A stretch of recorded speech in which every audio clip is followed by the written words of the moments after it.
সদর বিভাগীয় কমিটির পক্ষ থেকে আজকে এলিমেন্টারি এডুকেশনের ডিরেক্টর যিনি আছেন ওনার সাথে একটি প্রতিনিধিমূলক ডেপুটেশনের জন্য মিলিত হয়েছে।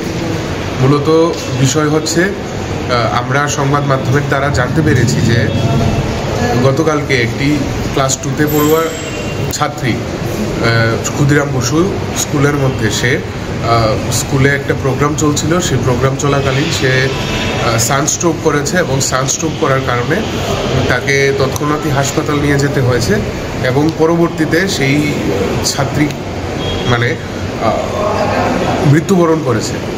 এবং বিভিন্ন সংবাদ মাধ্যমে পরবর্তীতে এটাও জানা গেছে যে তাকে ডায়াগনোসিস করার পরে যে সেই ছাত্রীর আরও বিভিন্ন অন্য ধরনের কমপ্লিকেশনস ছিল।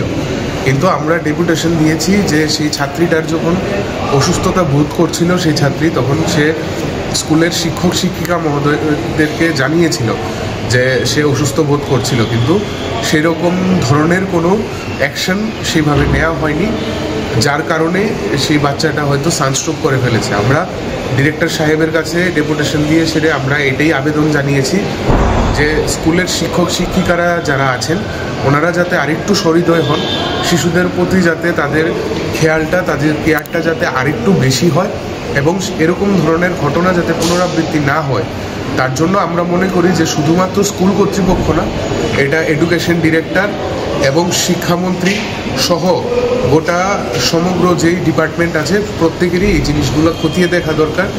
শিক্ষাগত উন্নয়ন বা পরিকাঠামোগত উন্নয়ন যাতে হয় সেই দিকে নজর দেওয়া দরকার ডিপার্টমেন্টেরও এবং স্কুলগুলোরও। এরকম ধরনের ঘটনা প্রত্যাশিত নয়।